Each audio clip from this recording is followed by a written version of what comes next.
What's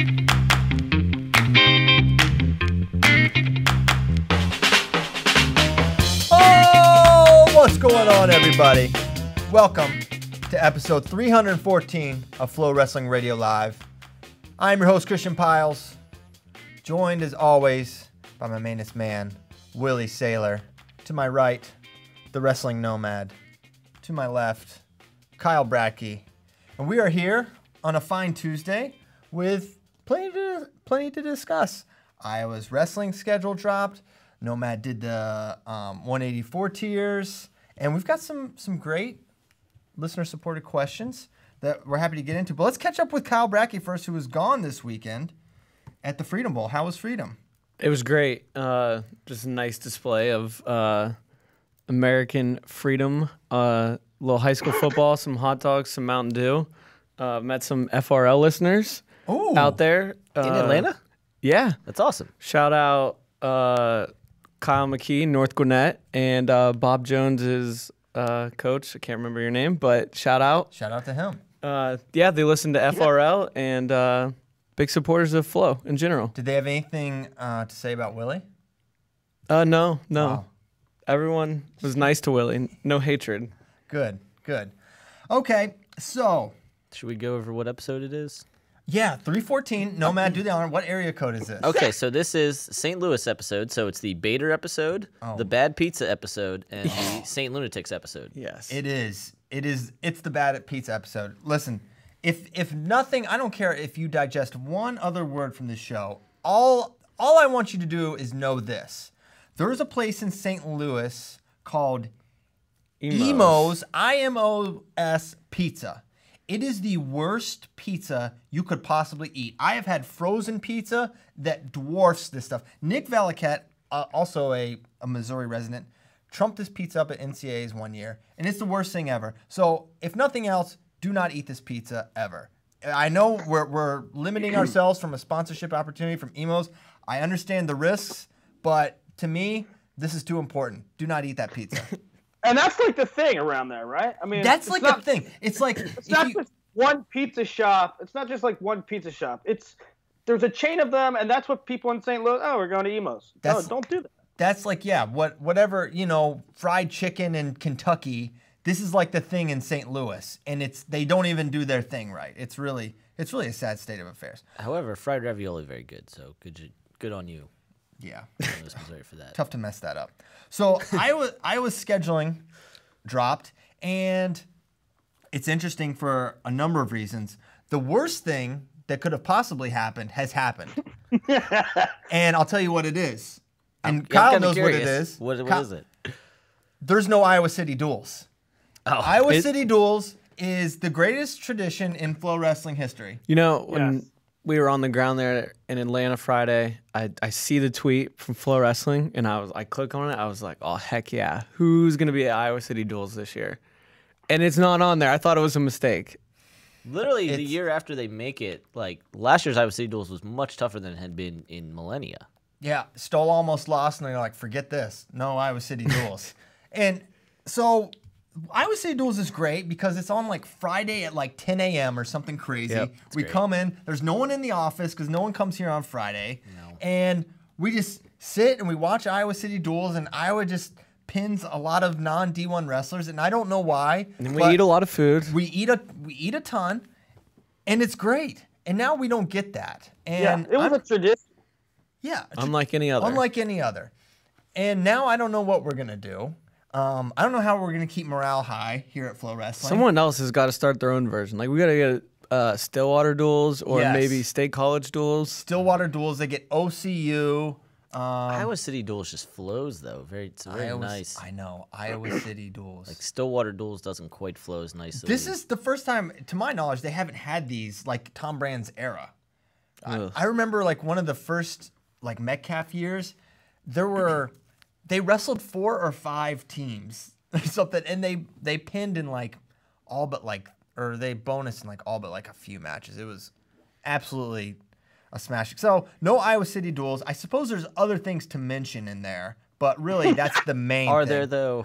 Well, not really. There's just other things that we owe the fans to discuss, and that the main ones, no Penn State, no Ohio State, and that to me is sad that we couldn't get one of those, right? You need one of those, and especially this year, it's going to be Iowa, Penn State, and then throw Oklahoma State in there, and that they're not going to wrestle really, really stinks. They also moved back the Oklahoma State duel to February. Yes, to last duel of the year, which I found interesting. Wait, it's that far back? Yes. Yeah, it's the 24th or something. Yeah, it's the last thing before conference weekend for each team. That's crazy. It might be the last duel of the year because it's on a Sunday. That's gonna be awesome though. It's gonna be really cool that it's at the end of the year. I hope it's the last thing of the year. That'd be amazing. I'm sure there will be other duels that Sunday. All right. Well, probably on the West Coast as well. All right. Well, West Coast teams, don't mess this up. Let it be. Let it have its moment. Oh my gosh, I don't know what that matters. What, Willie? I mean, Penn State. You really want to see Iowa Penn State duel, and if you go through the lineups, I know Iowa might have a little edge on Ohio State this year in terms of NCAA score, maybe. But if you go through a duel, Ohio State might be favored. You think? You could make a case for it. Yeah. It would be a really great duel. Yeah. Oh no, it'd be an excellent duel. I don't disagree with that at all. So yeah, it's tough because it's like you get why they're not on the schedule. It's like, yeah, I know Big Ten does the scheduling, and then at the same time, yes, these schools have the option to add another date, and they could not add another date, but they could schedule them as a non-conference match, right? And that's what happened a couple of years ago with Iowa Penn State. And it's disappointing that those coaches valued that a couple of years ago and said, hey, there's something big missing on the schedule and we'll do this whole thing. And now nothing's changed. Iowa and Penn State is just as, if not more important than it was then. And for whatever reason, the coaches did not decide that it was important this time. And that to me, there's not blame on one side or the other. Maybe there is. Maybe there was a conversation. I don't personally think there probably was. And to me, that's the disappointing is that they didn't say, hey man, this match needs to happen, right? Well, yeah, I don't know the inner workings of things, and it would have been great to see those two get together. But, at the same time, maybe Coach Brands was in the position where he had to choose one or the other. He can only do one, and I mean, it seems like they have a pretty good relationship with Oklahoma State and reciprocating that. Well, yeah, but they do that every year. That has nothing to do with anything. They wrestled Oklahoma State the year they scheduled Penn State. I don't know what their available dates are. Listen, I mean, especially the second half. Hold on, come on. If they wanted to wrestle Penn State and Penn State wanted to wrestle them, it would have happened. It's not date availability. It's not. It could have happened for sure, and they just didn't make it a priority. They didn't want to do it. One side or the other, or both sides. It's weird that the conference doesn't get involved and just make this a thing every year, because you see in like football, in the SEC example, it's split into the East and West, and you play 2 crossover games to someone in the other conference every year. Well, Alabama and Tennessee have this great rivalry, so they play every single year in a crossover. And the same with Auburn and LSU. Yeah. It's a crossover game. It happens every single year, though, instead of just rotating the opponents. Surprised the Big Ten doesn't.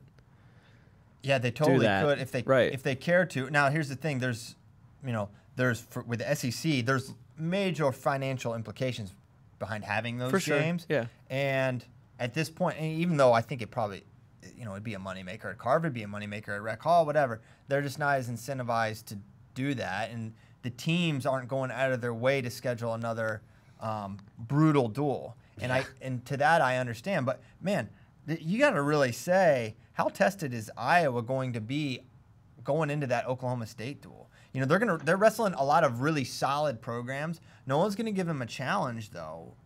Maybe you could say, You're saying the whole team. Nebraska. Yeah. Okay. Nebraska. And their individuals are going to have tough matches along the way, but you got Nebraska. You could maybe say Lehigh's going to be tough, but no one on their level until Oklahoma State. And then, you're kind of counting on Midlands to be that meat grinder. And, as we've seen, Midlands is a mixed bag from a competition standpoint. You don't know what you're going to get and how tough it's going to be. So, like kind of a year ago, Oklahoma State, not that tested. They didn't go to the scuffle. They didn't have that many tough duels. I think that can rear itself a little bit. Yeah, and because I was going to say, when you said they're not going to be tested, it's like we did a whole article about all their individual guys. But the team, I agree with you. That kind of makes sense there. I'm really curious that I'm glad that Lehigh's on their schedule. When other duels come out, it sounds like Penn State's going to be wrestling Arizona State. So it sounds like we're going to have some more interesting non-conference than we've seen recently. We get them against Princeton. Right, that's going to be interesting. There's a couple ones that we put in there for the individuals, possibly Glory Spencer Lee and Kolodzik Lugo. Yeah, and those are Brucky Warner. Yeah, there's going to be some good matches. I mean, like I said, there's some good teams in there and good individual wrestlers. Jacob Warner has a really tough opening slate. No one that I think he's going to be really challenged early on, and I mean he could go unscathed, but at the same time. Kyle Connell, Brucky, Bruner, who he's lost to. And then Miklas.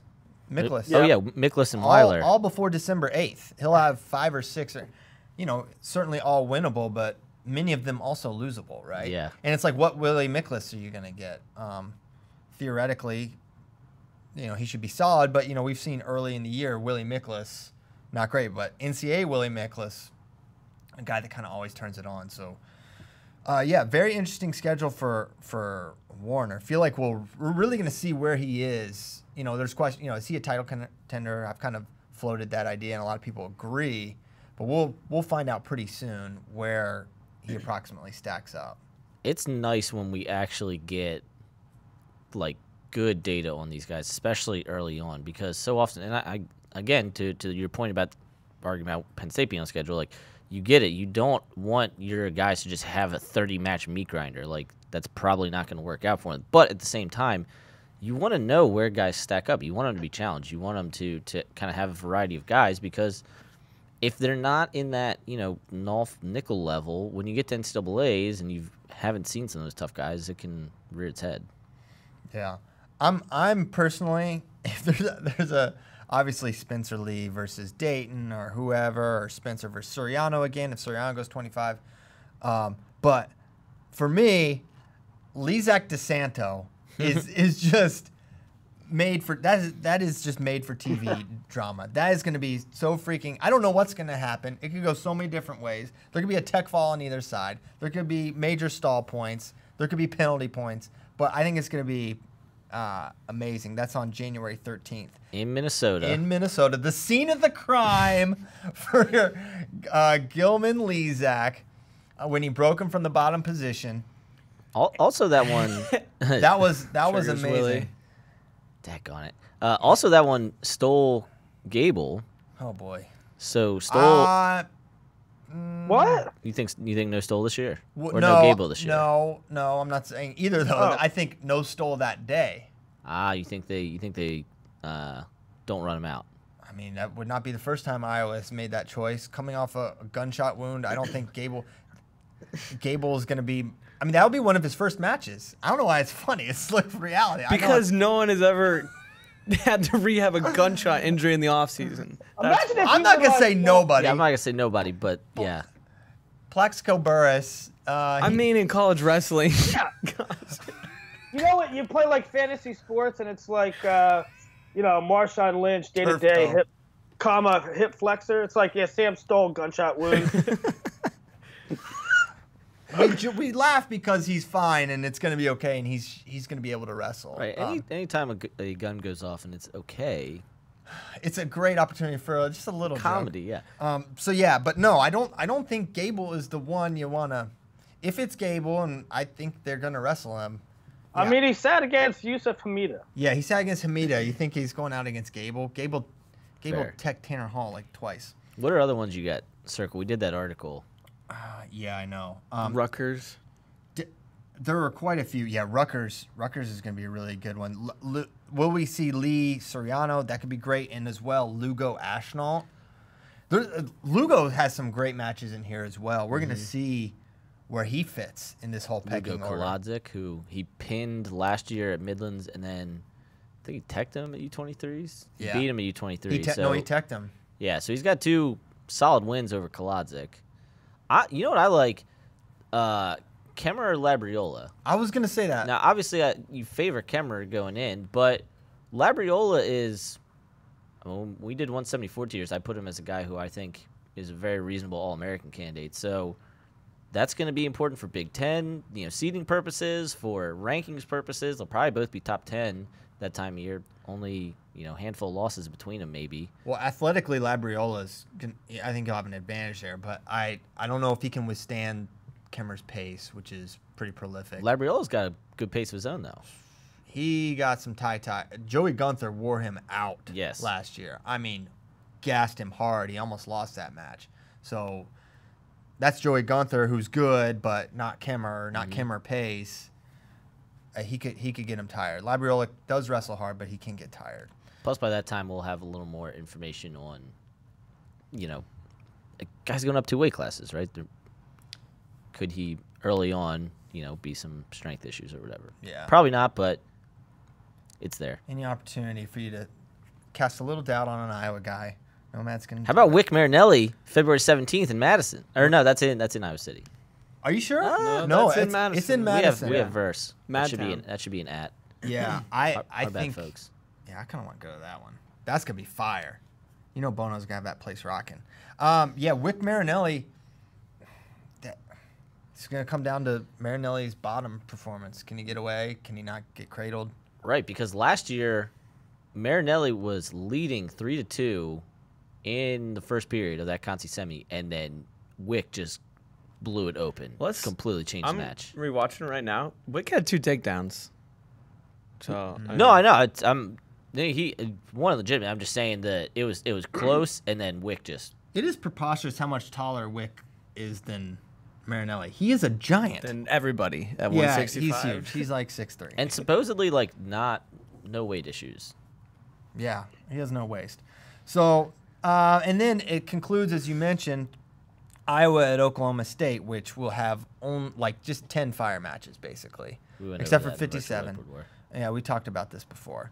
And we'll see with Fix, man. I mean, he holds the cards. We'll see where he winds up.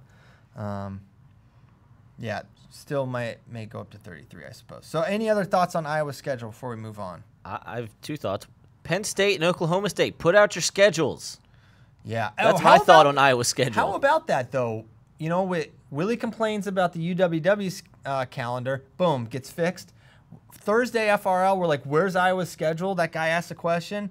On Friday, FRL delivers yet again. Boom. So when's Penn State's and Oklahoma State's coming out? I have no idea.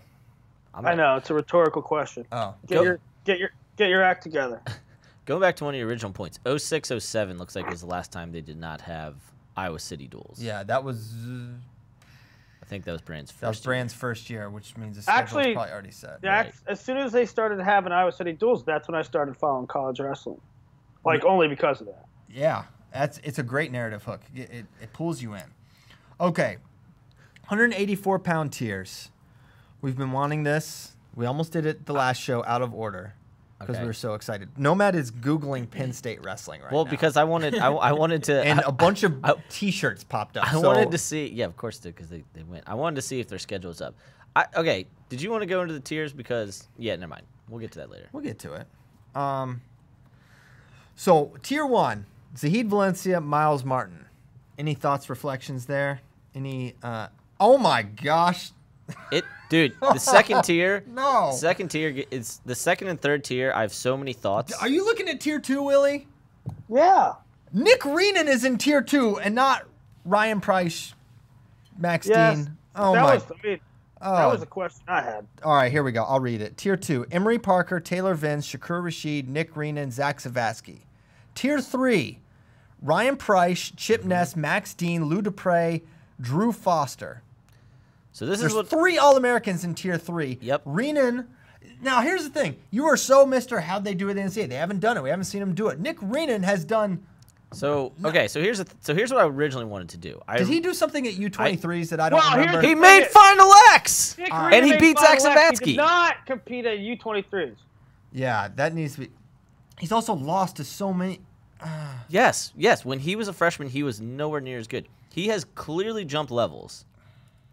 Like, I don't know how you could possibly watch him this summer and go, jumped levels. I'm not exactly griping against Renan's inclusion. It's just like, man, the way you kind of waver on what you find important here is where I here's what 184 is a super frustrating weight. So number one, all right. So frustrated with these guys. Tier one. Up to here. I have. For Louis Dupre, he has all these things like Emery Parker, 3rd, Taylor Vance, 4th. For Louis Dupre, he has number 8, big board. Yeah, because he doesn't have any varsity results yet. Okay, so like Zahid Miles is pretty obvious. Like to not put Miles in tier 1, I think is pretty foolish, especially because, and I know it's yours. No one's arguing about Miles. I know. I'm going through my whole thing. Tier 2, I literally just wanted to have Emery Parker and Taylor Vance by themselves in a tier 2 because tier 1 to me is national title guys. Tier 2 is like I 100% think they're going to be All-Americans, but then like they were 7 and 10 seed last year, and Parker, they both lost to Chip Ness, who I have down in tier 3, and so it's like it's really hard to say that they're like the solid number 3 and number 4. Shakur, I think, is going to be fine, but like he was 7th last year. Again, Nick Renan, I think he jumped levels. Zavatsky, incredibly consistent. 5 seed 2016, 5 seed 2017, 6 seed last year. Finally All-American for the first time last year. But like Zavatsky's split with Price. He's lost to Renan. Thank goodness Bryce Carr's gone. Yeah. Bryce Carr has 2 wins over Nick Renan last year. Yes. No, he had 1 win over Bryce Carr. 2. No. Yes. At the Hokie Open and at Scuffle. 4-3 and 4-2. Fine, and Bryce Carr was number 9 last year to end the year. So, and again, I think Nick Renan has jumped levels. All right. This is a pretty, you know what? This is a pretty deep weight. And I agree. Here's the other thing: like going through and looking at this, there are so many. Like Emery Parker, Destroyer of Worlds last year. Drew Foster made AA's 2017. Doesn't AA last year, in part because he gets Emery Parker on the backside. Same thing. Ryan Price, 3 seed going in, gets Emery Parker on the backside. But Price, like, I don't like his NCAA results. No, he didn't. I love Renan's. He doesn't have NCAA He's a results, 2-time but rounded listen, 12. Yes, I know. And there's, okay. And he lost to Amin last year Hold in on, round guys. 12. Okay, this is what I've noticed. Going through these tiers, looking through, and having to do these, you notice like how just goofy and random the like being 7th and 8th versus being like R12, R16. Right. Which goes completely against your point about Price, because that's basically what's happened to him. But my point is that Price doesn't. I don't trust him at NCAA's. He was an insane scramble with Zach Savatsky away from being in the semis. And but you don't trust him. He's lost 2 overtime matches at NCAA's, and he has not performed to seed. Either the last 2 years, he's been the 3 seed and the 6 seed, and I don't know. I don't trust him. Young Metro don't trust him. Now I still have him 8th, which means I still have him as an All-American because I trust even less Chip Ness, and Max Dean lost his only match to Ryan Price. He lost to Chip Ness. He has worse common opponent losses to Price. So, yeah, I don't know. Here's the thing. Do you hate? Here's the thing. You know what? You could convince me that tier 2 and tier 3 should just be the same, and just 3 through 12 should just all be one tier and just shake them up. I'm not mad. Actually, I think that's reality potentially. Yeah, me too. I think Dupre could go up and he could beat Taylor Vance and even Emery Parker. Parker turned it on at NCAAs, but there's a reason it was like kind of crazy what he did. But Dupre also lost twice to Max Dean. Yeah, that's it's interchangeable. So I think this weight is a lot of like, there's gonna, and it has been. I mean, it has been for years. Like Gabe Dean's first title, freaking him versus Vic Avery. Mm-hmm. Right? Remember that? That very easily could have gone Vic Avery's way. Right. So I think there's just like 184 is one of those weights, and I don't know if it's just the guys recently, because I haven't gone back like 5, 10, 15 years, but I don't know if it's guys recently or if it's just the weight itself. But like, there's a lot of there's going to be a lot of Zavatsky Price going into overtime 1-1 type matches. I hope that not. are going to decide this weight. Yeah, it's really tough. Any consideration to putting Parker in tier 1, considering he beat Miles and what he did on the backside? No. Yeah, I agree. Worth asking. Okay, but yeah, this weight is totally. A few guys in tier 4 I like. Obviously Gravina, who may be done. I hope that's not true, but yeah, someone said that. I mean, he does have the 6th year, but like, will he be effective? Yeah. So I'll read it. Gravina, Gear, Cash Wilkie, Bonacorsi, Wisman, Norfleet, Jelani Embry. I really like Norfleet. I've said that many times. Gear is intriguing to me at Oklahoma State, as well as Jacoby Smith. We've kind of talked about him a little bit. Like Bonacorsi some. And how about someone that kind of showed, I mean, remember Corey Hazel almost beat Abinator. Yep. Kind of should have. Kind of a weird. There were punches thrown. Yep. Very strange match. Yep. But we're like, whoa, Corey Hazel kind of out of nowhere. So just maybe more of a just keep your eye on type of dude. And then Max Lyon, the GOAT, as we already know. And Wisman I put in there also because Canton Marriott was our starter last year and he qualified. Yeah, I think it'll probably be Marriott again. Yeah, so very well could be him, but I think they're kind of both tier 4 guys anyway. But yeah, this weight is just super frustrating. I'm curious to see how I don't see what's frustrating. It's a great weight. I'm excited. Great weight. It's frustrating in the sense of like I have no. Are you mad because they can just all beat each other one weekend that's and not, the next that doesn't frustrate me results at all. are opposite? It will frustrate you when you're doing rankings. No, it won't. It's just actually makes it easier. When they all beat each other? Yeah, it's like, all right, man, you get it close, but it's like you could just argue and just end up in a cycle. Oh, so you want the easy way out? No, I don't want it or not want it, but it doesn't bother me that there's inconsistent results. And yet you think this is inconsistent, but you acknowledge that there's going to be inconsistency in the ranking. I think Renan is just yeah, and I think he's jumped levels. No, it's 2017 qualifier. I don't know how he qualified in 2017. But his freshman year was not. It was so bad. Great. I couldn't believe it. But I think he's a totally different guy. 21 and 13. I agree. Everyone at home's perspective. In all honesty, I am high on Rena. It's just I was surprised based on your previous criteria he would make the cut. All I know is one of those tier 3 guys is probably gonna fall apart in March. Okay. Fall apart. Yes. Do you want to make a prediction, or you just? Do you mean like I don't they're going to get hurt or they're not going to perform well? Well, I mean, I'm not talking about getting hurt. Like if anybody gets hurt, of course. Like who was it? Brett Harner a couple years ago, AA, and then the next year just like was held together by hopes and dreams. I'm talking about not performing. Okay. Because all those guys. So Price 2-time round 12, Ness 7th, Dean 8th, Foster 7th, 2017. Dupre obviously has done well in what we've seen from him. Pretty hot take here. I think they're all going to do fine next year, but obviously they can't all place. Right. I think all those guys. I mean, Chip Ness. Not placing is not falling apart. Right.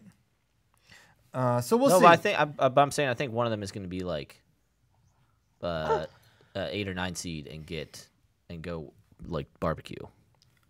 Miles Martin, Zahid Valencia is obviously the clear 1 and 2. Do we have? It's been a while since we saw them wrestle, but to my knowledge, Miles has not beaten Zahid in a wrestling contest before. Any reason to see this going differently this time around? I don't think so, and I think Zahid is. Obviously, Miles is a lot better now. Like Miles' bonus rate last year was over 70%. Yeah, which is fantastic. But no, I don't think so. I'm excited for that. Yeah, I am too. To see where they're at. I mean, some people might think it's like not a foregone conclusion, but that Zahid is better, and I wouldn't argue with them. But it's a thing. Miles was amazing last year. I mean, he had a he didn't lose to anyone but Bo, right? Yeah, all his losses were to Nickel. He didn't represent himself great in those matches. You know, he gave up that last-second turn to give up the major, which was at the Penn State duel, which was nuts. You know, though, right. And Bo's a dangerous wrestler with dangerous. You know, you know how you wrestle Chamizo is like you got to be careful if you shoot. You got to be careful if you don't shoot, and it's just a different thing with guys that have a big bag of tricks. Zahid, while he's amazing, he's not hitting you with a 6-pointer. Yeah. Right. So Miles can probably open up like he does against everybody else. Yeah, he can wrestle him. Point. Yeah, it's a really good point. Bo Nickel is like Dylan Ness reaching his full form, like just complete. Like he can beat you with like the standard stuff, and he can also just pin you out of nowhere. I really want another reason I want Penn State's schedule to come out. I want freaking to know who Shakur will be wrestling this year. Mm-hmm. And looking at all right, so they definitely wrestle Nebraska. Nebraska, so we'll get to see him against Venz, who I mean Venz was pretty fantastic for most of last year. And then kind of he was like 7th seed, got 4th. He was 1-2 against Parker. So he'll get to see Parker again, he'll get to see Rashid. So we'll have a decent idea of Venz again. I think Venz is going to be good again. I don't think. Well, we should see. No, Rashid versus Price very early. Yeah, they typically wrestle Lehigh. Their Lehigh schedule out. I don't know. Okay. I don't know, but I don't think Penn so. State been wrestling. Penn State Lehigh, they wrestle early every year, don't Yeah, they? Like so- really early. Rashid. He might get all of them. My top 4. Because if they wrestle Arizona State, Oh yeah, and then Ohio State. they definitely have Ohio State, right? I don't know that. I thought Ohio State's schedule has been out. Anyway, let's look at Regardless, It is. he's gonna wrestle a tough schedule. Shakur Rashid. Good. Update. Good. So that's that. Do you want to go to questions now or some Hodge discussion? Or Willie, do you want to call out any other 84s while we're at it? Oh no, I do not want to call out any other 84s. Okay. I just think there's a really big. I mean, listen, there's more guys in the 3 tiers than there are AA spots, and there's some guys in tier 4 that could very well make AA. So it's a really deep and interesting weight. Yeah, we're going to like this one. It reminds me a little maybe a 65 last year where you have kind of 2 clear guys and then a lot of talent behind it. So It's gonna be a bloodbath. Guys, how did Logan Massa and David McFadden make a Hodge list? oh my gosh. At when the you go very bottom. when you go 20 deep, Yeah. I would have maybe stopped at 10. 10 Yeah, is like the that's- perfect time to stop. That's Soriano. fine.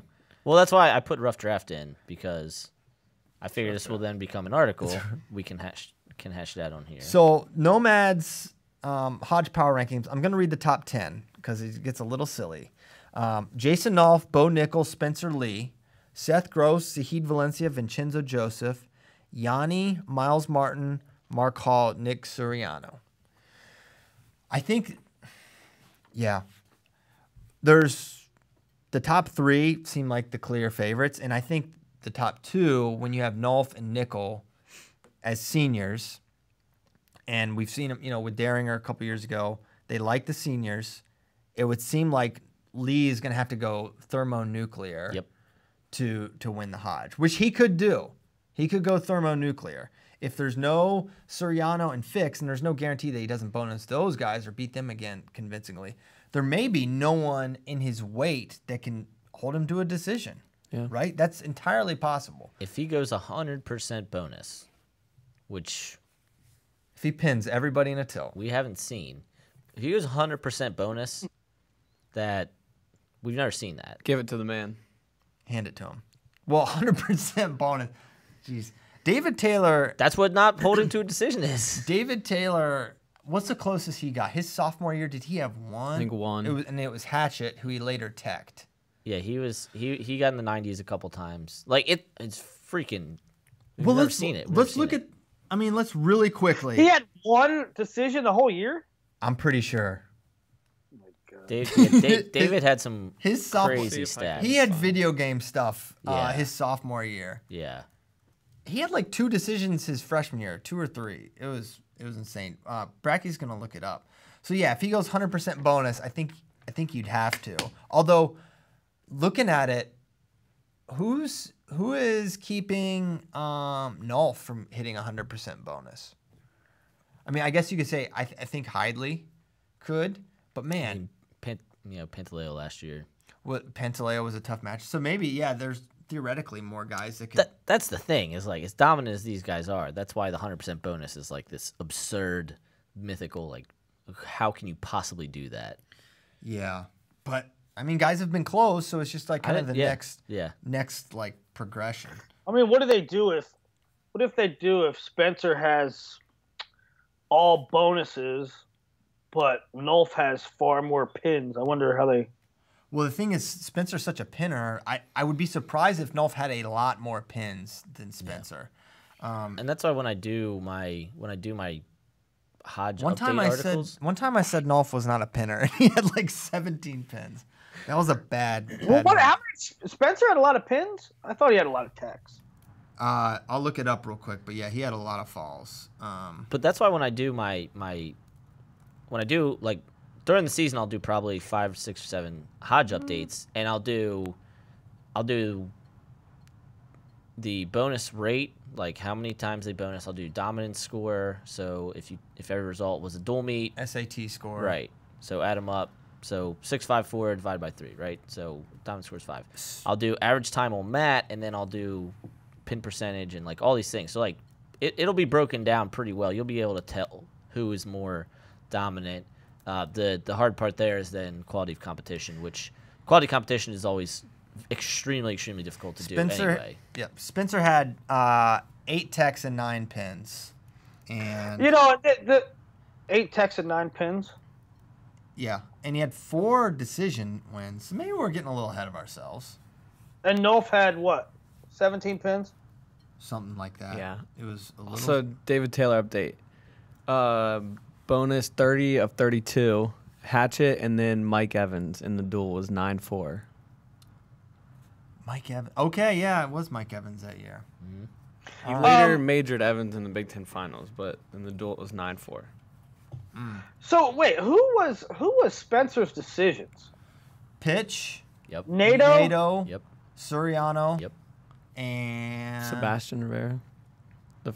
Yeah, I think first time. Yeah. Oh yeah, that's right. Yeah, because you remember he gave up those. It was like 6-4 or something like that because he gave up 2 third-period takedowns. Yeah, he was crushing, and then Plus the 2 losses. But I don't know. I still, especially if, but then he came back and he pin pitched NCAAs. He majored Rivera at Big Tens. So, yeah. And if Dayton and Soriano weren't there, I feel like we're projecting out NCAAs to infinity for Spencer, when reality is we should probably not do that. of course not. It's completely unrealistic. It's so unrealistic for anyone. Well, we're kind of doing it. I know. It's like- Everybody is. The problem is if there is no Soriano, and who knows what Dayton does. I mean, there's guys that can wrestle with him for sure, but if there's no Soriano and there's no Dayton, there's no mystery. He's beating everybody else there. Yeah. I mean, right? So it's like, who is he not going to beat? And if those guys aren't there, who is he not going to bonus? The issue's I guess Bresser. Sebastian Well, Rivera and Bresser, yeah. I know. I'm just saying, like, the last time you wrestled Bresser, you majored him. The last time you wrestled Pitch, he pinned him. Like, he bonused these guys. So, going off the last one. But then, yeah, and Seth Gross obviously has better accomplishments than Spencer in terms of better. He only wrestled Bresser one time. Mm-hmm, yep. Oh, I thought you just said he. No, I'm saying Bresser is the question, but he would only see him at possibly Midlands again, then in NCAA. For some reason, I thought you said last time he wrestled me. Last time he wrestled Rivera, last time he wrestled Pitch. Got it. Hey, so who's your pick to win, Hodge? Nolf, right? I think Nolf. Or do you see Spencer Lee blitz in the field?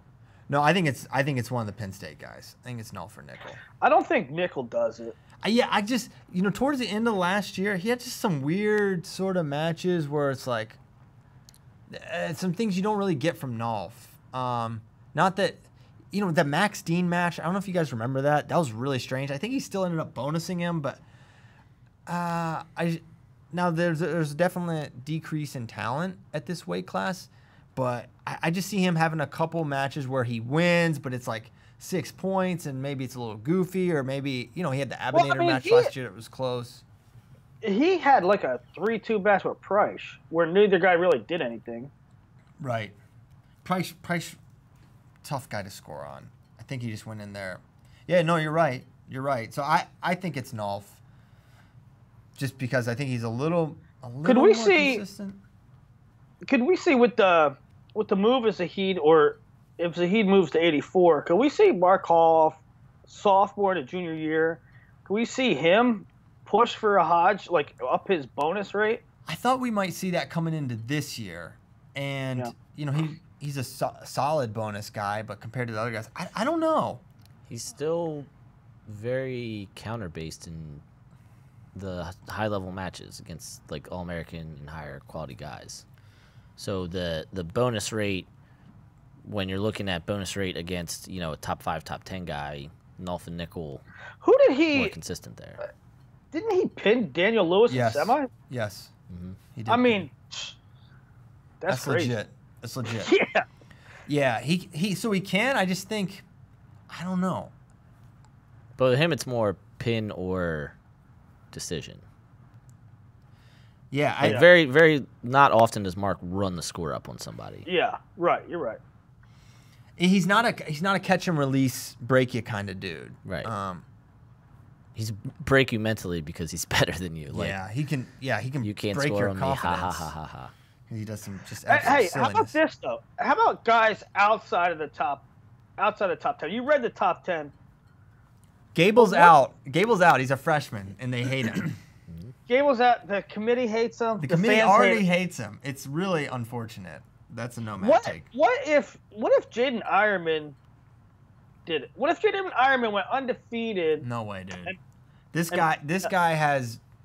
He almost lost to the SIUE kid. He has some absolute. Oh, that was. Oh yeah, that's Ironman's right. amazing, but that was a crazy match. he's gonna give you some craziness. He's gonna have a few crazy matches where it'll be close. It'll be like 9-8 with someone that has no business being on the mat with him. I don't know. No way. I think that it would not surprise me if he went undefeated and headed in the tournament. Well, he'll get Yanni a couple times. He's gonna wrestle Yanni? Yeah, we could get a trilogy of Yanni Ironman and Yanni McKenna. I'm here for that. I'm here for all that. And I say that as an extreme dark horse. Right? Yeah. Now I agree with that. If you're thinking, hey man, a guy, if he jumps one level, his schedule falls right, and he starts icing dudes, yeah. Now listen, I mean, I say that in the sense that I'm looking at an extreme dark horse, and they don't wrestle the toughest of schedules. Although this year they might have some duels that are a little better. But so if he irons out his inconsistencies and his sort of weird stuff, because he goes for big stuff. Sometimes he gets caught, and then he has to rally back, and he wins 16-15. But if he irons that out, yeah, and then he definitely has. He has a better shot. And he takes care of his opportunities. Let's say he hit Yanni in a duel, and he wins that, and all of a sudden he enters the MAC tournament 30-0. I'm just saying. Yeah. Got it.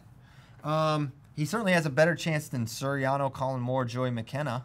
Those guys are not winning the Hodge. They simply don't bonus enough. Yeah, he's definitely a dark horse in there. Okay, let's get to questions from our friends. Gabe Dean. All of our friends. Gabe Dean, our friend, great wrestler, asks, who wins in a fight, Willie or CP? Well, Gabe, thankfully, we don't know who would win in a fight. It's the ultimate mystery. We've never gotten in a fight. But did you see what Scott Green said? No, I didn't. He quote tweeted and said, "If it's on film, we all do." Or if it's video, if it's tables, we all do. That's accurate. That is accurate. I would say probably Willie would probably knock me unconscious if we had to be honest. Hey.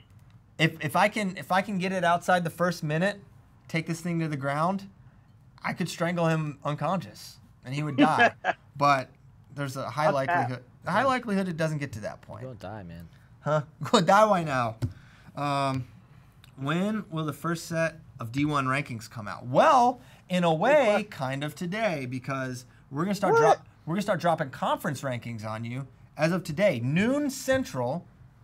That's the plan. Hopefully, we can do the plan. I think that's gonna happen. Big Ten conference rankings, and then next week, the plan is to start rolling out individual weight classes. 7 a.m. Hawaiian time. 7 a.m. Hawaiian to the. I don't want to say. I always say people are Hawaiian that are not Hawaiian for the Terrell family. I know they are Hawaiian. There's some girls wrestlers I always get mixed up who's Who from you Hawaii. said is Hawaiian? The Doys.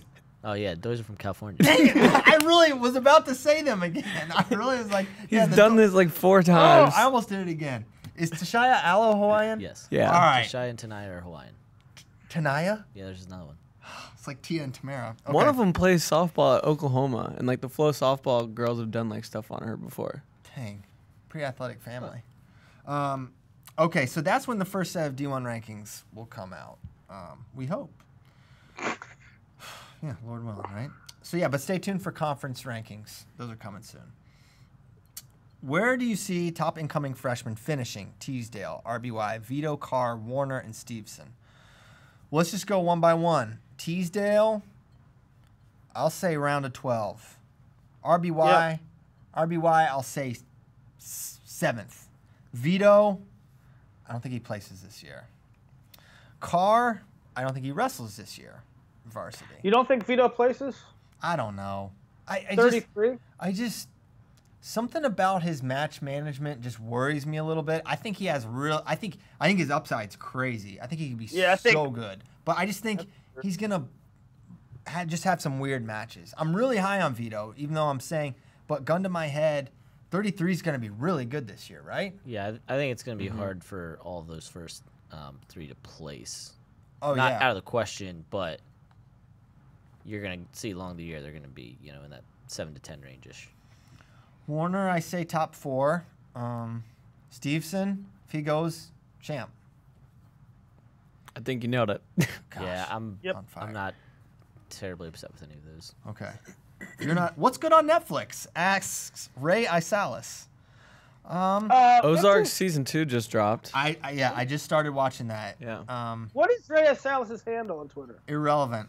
I'm not reading that. Say it, Willie. No. What? Squeaky balls? Dang it, Ray. I shouldn't have put that in there. I didn't. Dang it, Ray. What's good on Netflix? So yeah, I like that. I also started this thing. It's like Dark Tourist or something like that. It's pretty interesting. Oh, hold on. I watched the Pablo Escobar one episode of that. Wasn't that great? Yeah. It's called Dark Yeah. Tourist, right? Yeah. Yeah, watch that. It's great. It's not evil or anything. No, it's this really- guy who goes on weird vacations. Yeah, it's nothing strange. Pablo Escobar? Yeah, there's like this Escobar's hitman will like take you on tours now. Yes, legit a guy that has bodies on him, like just openly talks about it.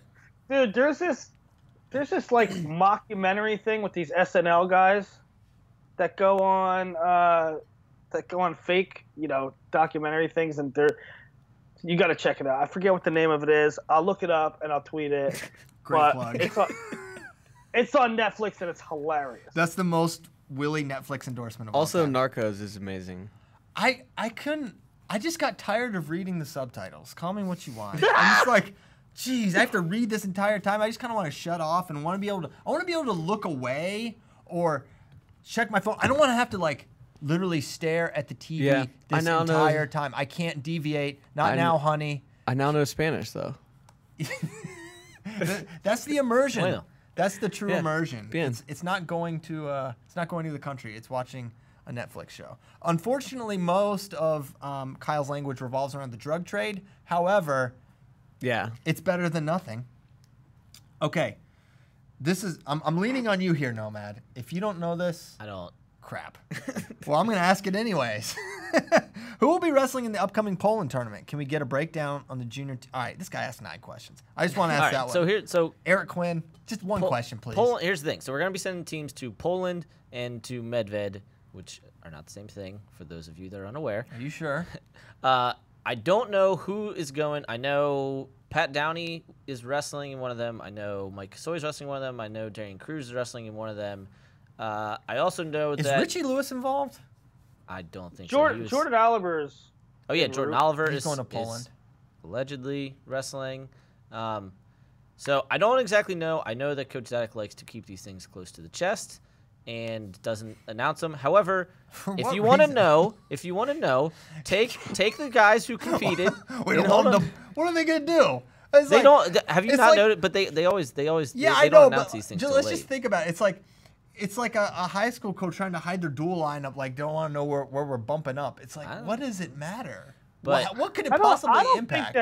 I don't think that Coach Zedek likes to keep it close to. Yeah. I don't think he cares one absolutely iota. does. That is. He's not trying to true. keep.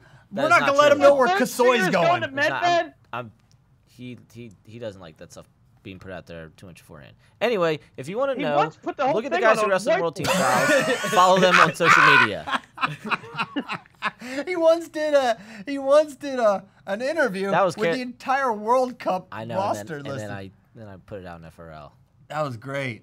He learned his lesson. He learned his lesson. Since then, we don't even know where Kasoy's going. I thought he was going to be. He won't even confirm Mike Kasoy's weight class. He came up to me at the Open after that, and I thought he was going to like yell at me. He's like, "Good job." It's like, oh, I was worried about that one. Yeah, I don't know. There's a bunch of guys going. It'll be a lot of like 2s and 3s and developmental level guys. Love it. Love a good secret.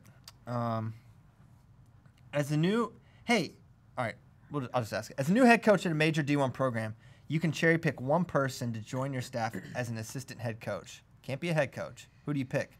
Terry Cunningham Burrows, younger stud like Taylor Snyder Dake, T.H. Leet, formerly of Virginia Tech but transferred to Iowa guy, as I recall.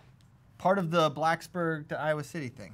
Let me fact check that while you guys Fun fact. answer that question. Will, you want to start this one? No, I don't like the question. Okay, cool. Nomad. What's wrong with that question? I mean, It's one of those hypothetical, Casey like, Cunningham. okay, this I'll comes take open. David Taylor.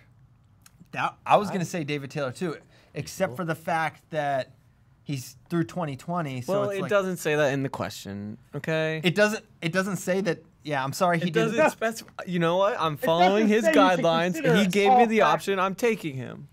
This is T.H. Lead's question. T.H. Leet was confirmed part of the Virginia Tech to Iowa exodus. I have a question for the listeners, because we get a lot of these like coach related questions. How often do you, the listeners, talk about a line of succession to the thrones of various Division I major programs? For example, who replaces Kale? Who replaces Tom Brands? Who replaces John Smith after these guys retire in 1 to 10 years? Who's replacing Nickerson? Northern Colorado. Need that line of succession established. Right. Because I think about that stuff all the time. Well, I think David Taylor's the next head coach at Penn State. But do they go Gable style and go, because you never want to be the guy that replaces the legend. You want to have a little buffer period in between. And so do they throw somebody in and then go Taylor? I don't think that was Iowa's goal. Yeah. When they I know it wasn't their replaced goal, but I'm Gable. saying that's what happened. Yeah. No, I don't think so. I think it'll be established, and I think it'll be, yeah, I don't know. And yeah, who's Brand's successor? I don't know. Maybe Mark Perry. Tough to say. But yeah, so I say, I like Taylor. I would probably say Cunningham is like safe. It's like, man, the guy's just like done it. He's gonna know all the coaching things you need. Yep. So I'd probably say him. But I like Taylor. Willie doesn't like the question for whatever reason. You can pick one to join your staff and as assistant head coach. No, you don't get an answer. No. That's what the question says. Listen, TH has his guidelines. You can love it or leave it. Yeah. You left leave- it. You left it, so just be quiet. Quiet you. And you know what? I may say you're out on some of these other questions just as punishment from your bad attitude previously. What was more impressive, asks Michael Malay. Spencer dominating his way through the NCAA tournament as a true freshman in a brutal bracket, or Yanni winning NCAAs as a true freshman with a torn ACL? It's another stupid question. Well, what is it, stupid? It's Yanni. Well, I mean, I don't know, but Spencer's bracket was not all-time brutal. He beat Suriano and NATO. Okay. There was also a little bit of 4-time All-American national champ. And probably soon to be whatever. 3-time All-American. 3-time All-American. Probably multiple-time finalist. Yeah. There's also a little goofiness to the pin, the NATO pin. That wasn't like slapped cradle on. Hawkeye hater. Oh my gosh, he actually is doing it. He actually is doing it. Only you. No one said it was all-time, Willie, but it wasn't easy either. We're just comparing two things. We're not saying is this whatever. Willie, I'm doing it. You're disqualified from questions. And if you start answering the questions, it wasn't even the most impressive of the tournament. Correct. Okay, and if you, you can pick anything else. Listen, you can't answer any more questions, and if you try to, Kyle's going to get up to this point, and going to hang up on you. The fans did a horrible job. Now people aren't going to ask questions because you're being a jerk. No. They should ask questions. They will ask questions. They need to think about it. Do a little better. Think about what you've done. Sit down and think about what you've done, fans. I don't know. This is a tough answer. I'm going to say Yanni just because it's very hard to do something on a torn ACL. And he came from behind his last 3 matches to beat Dean Heil, Ironman, and Bryce Meredith. Yeah. I mean, look, it is generally more impressive to beat the crap out of really good Division I wrestlers than to do almost Yanni's bracket was tougher than Spencer's.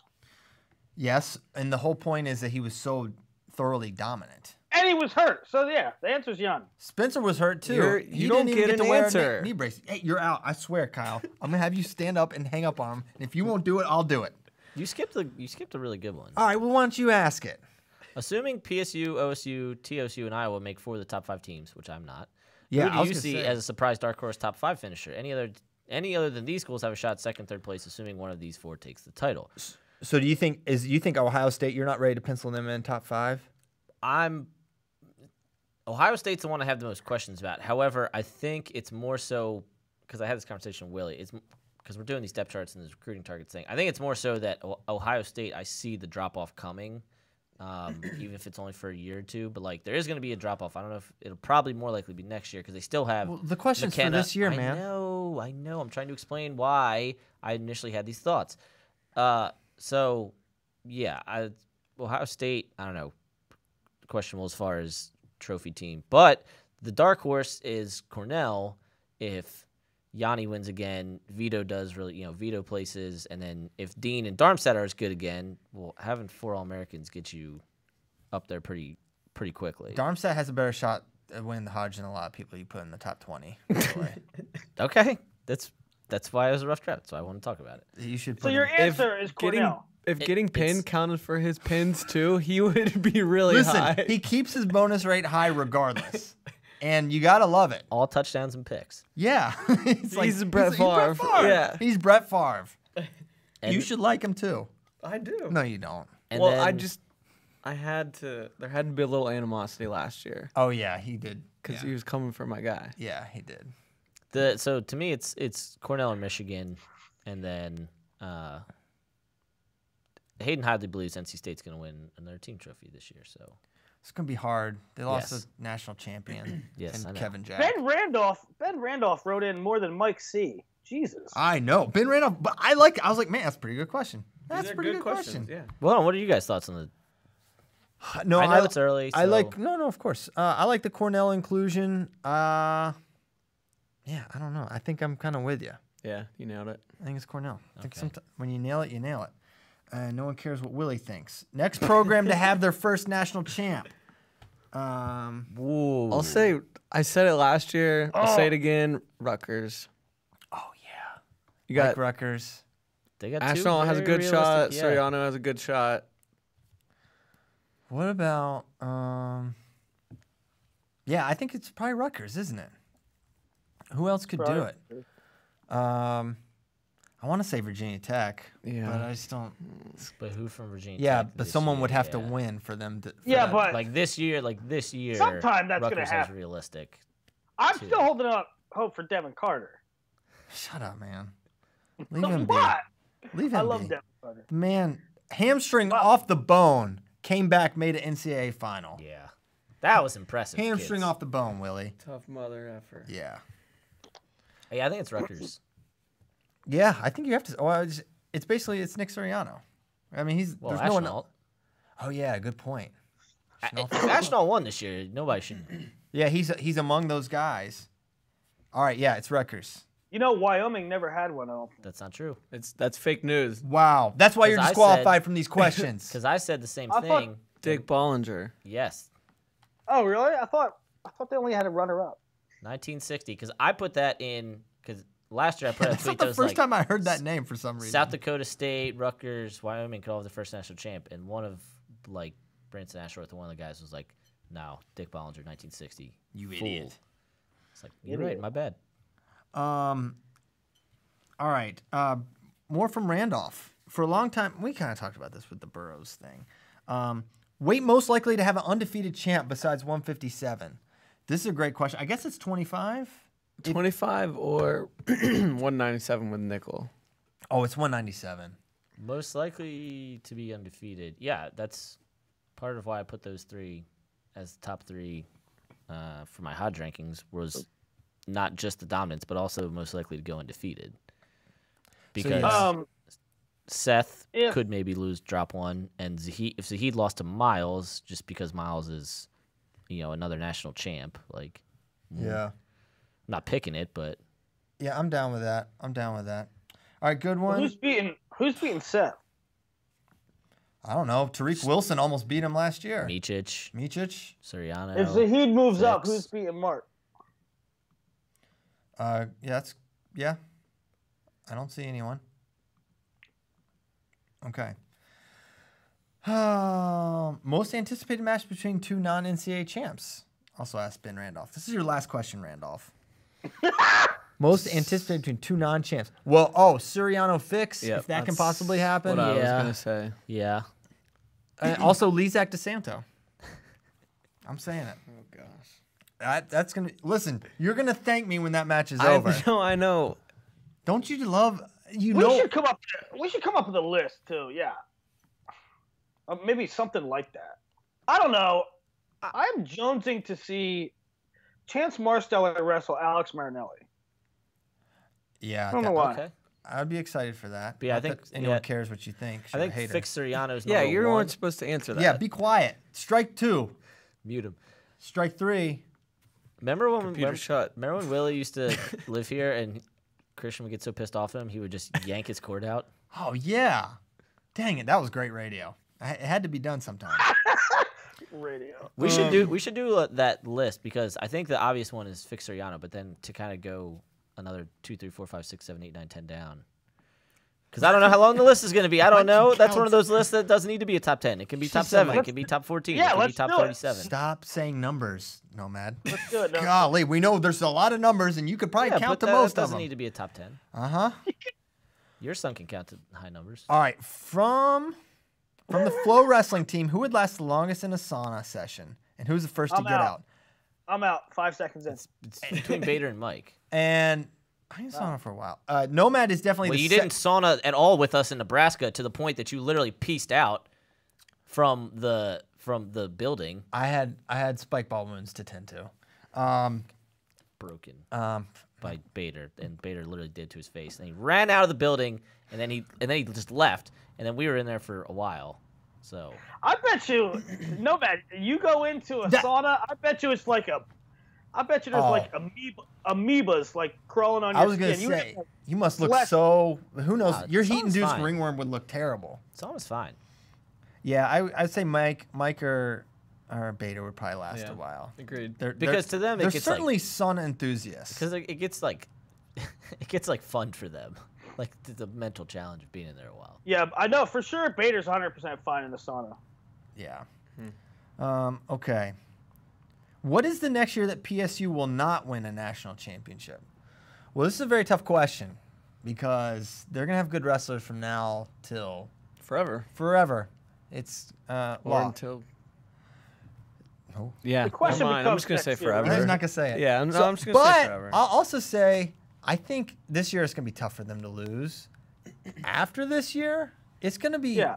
I'm gonna say I'll say next year. I'm gonna say an answer in which there's no current wrestlers that will be on the team, and I'll say 2026. 2026.